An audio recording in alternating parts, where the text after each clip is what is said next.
यहाँ तो पीड़ित जमाकर्ता को और पीड़ित करना है, ये सहारा की सोच है और ये सहारा की हर हमेशा की बुद्धि है। सहारा कभी नहीं चाहती है कि जो पीड़ित जमा करता है उसको पेमेंट मिल जाए, वो पोर्टल से दिलाना नहीं चाहती है। देखते हैं कि इस व्यक्ति ने इतने लाख का एनसीसी किया, इस व्यक्ति ने इतने दिसंबर में, हम लोग भी किया करते थे फ्रेंड्स, पेमेंट करे काउंटर से। आज भी व्यक्ति हैं काम करने वाले, और व्यक्ति नहीं, हम खुद काम करेंगे। जो गलत है वो भी हम रखेंगे, जो सही है हम वो भी रखेंगे। आज काउंटर से कस्टमर का पेमेंट करें, हमारे जैसे व्यक्ति फिर मूव करेगा सहारा में काम करने के लिए। लेकिन नहीं, सहारा को इससे कोई मतलब नहीं, क्योंकि सहारा के पास एसिड इतना है कि कस्टमर के देने के लिए एक एसिड नहीं है, लेकिन उनके अपने रिश्तेदार, अपने बच्चे, अपनी परवरिश, अपनी सारी सुख सुविधा के लिए उनके पास सब चीज़ें। लेकिन कस्टमर के लिए कोई सुविधा नहीं है।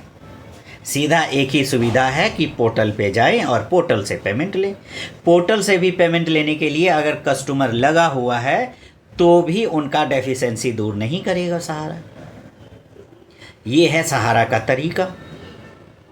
और हम तो सहारा से कहते हैं कि दिल्ली के नंबर ऑफ अकाउंट 1 2 3 जितने भी अकाउंट हैं, 2 करोड़ 5 करोड़ 10 करोड़ जितना अकाउंट है पूरे दिल्ली में, उन सभी अकाउंट को ट्रांसफ़र करवा ले, क्योंकि ये तो कंपनी का हेड है।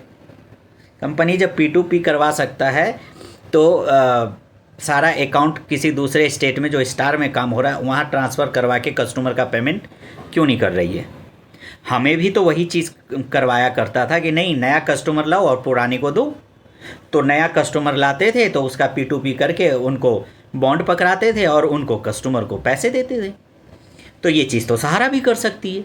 यहाँ से सारा पेमेंट, जितने भी पेमेंट नहीं हो रहा है पोर्टल से, उनका यहाँ से अकाउंट ट्रांसफ़र करवा लिए उस स्टेट में, और सहारा की बाएं हाथ का खेल है। सारा डाटा सहारा के पास है।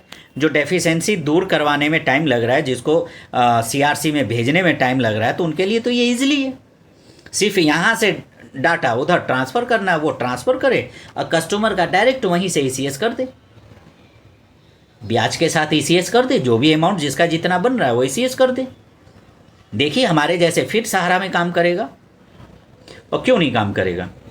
आप सही से पारदर्शिता में आप उतरिए ना काम करने के लिए। आप, इनकी यही तो कमी रही कि कभी पारदर्शिता नहीं रखा इन्होंने। अगर रखा हुआ होता तो आज ये हाल नहीं होता।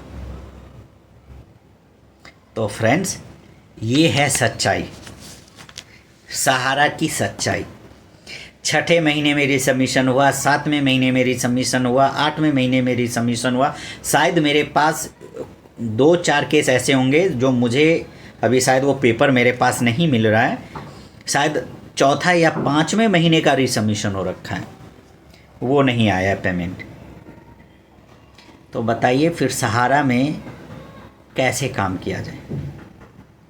कस्टमर को पेमेंट कीजिए और काम लीजिए, लेकिन नहीं, पोर्टल पे आइए। डेफिशिएंसी जो है उसे तो आप ख़त्म करवाइए, लेकिन उसे भी ख़त्म करवाने में हम 3-3 महीने लेंगे, 4-4 महीने लेंगे। आपको जो करना है वो करते रहिए, और वही हो रहा है। बिना दोनों के सहयोग से कुछ नहीं हो सकता। एक ना डिटेल दे रहा है और एक ना डिटेल को वेरीफाई कर रहा है। मर कौन रहा है? पीड़ित जमा करता और कार्य करता। तो मरते रहो। 5000 से एवं सहारा पीड़ित कार्यकर्ता जो हैं वो मर चुके हैं, वो जा चुके हैं इस दुनिया से। धरती पे सिर्फ अपना देखता है, और हम लोग रह गए कि नहीं, पहले कस्टमर फिर मैं, हम लोग उसी में मारे गए। लेकिन हाँ, मुझे सबसे ज़्यादा खुशी ये है कि मेरे जितने भी कस्टमर हैं जो मेरे जरिए सहारा में उनका पैसा इन्वेस्ट है, मैं उन सभी का तहे दिल से शुक्रिया अदा करता हूँ। और उनके साथ साथ और भी मैं मार्केट में हूँ, मैं मिल रहा हूँ, अदर के भी कुछ कस्टमर मुझे मिल रहे हैं, उन्हें भी हम समझाने की कोशिश करते हैं कि नहीं, आप इस तरीके से वर्किंग कीजिए, या इस तरीके से वर्किंग आप कर लेंगे तो आपका पैसा आ जाएगा। थोड़ा टाइम लगेगा, आ जाएगा। और गवर्नमेंट से मैं हाथ जोड़ के रिक्वेस्ट करूँगा कि सहारा के ऊपर में जितनी ज़्यादा से ज़्यादा आप सख्ताई कर सकते हैं उतनी सख्ताई करें, क्योंकि सहारा के जैसे कोई और ऐसी कंपनी मार्केट में ना आए कि और जो व्यक्ति बर्बाद हो चुके हैं वो और बचे कुचे को भी बर्बाद कर दें। हाँ, काम करने वाले व्यक्ति आए, सरकार और काम करने वाले व्यक्ति के साथ पारदर्शिता रखें, काम करवाएं और काम एकदम होगा। लेकिन सहारा के जैसे नहीं, इन्होंने कभी कार्यकर्ता के साथ पारदर्शिता नहीं रखा। नीचे लेवल से लेकर ऊपर तक जो जिसे ऑफिशियल स्टाफ कहा करते थे, कभी नहीं, सिर्फ झूठ बोलते थे, अपना जेब भरता था ये सब। लेकिन खैर, आज हम मार्केट में हैं, कस्टमर से मिल रहे हैं, मेरे लिए यही बहुत बड़ी चीज़ है। और फ्रेंड्स, अपनी बात मैं यहीं पे समाप्त करता हूँ और मैं कोशिश करूँगा कि जिनके छठे महीने, 7वें महीने, 8वें महीने में नहीं है, मैं देखता हूँ मेरे से जहाँ तक बन पड़ेगा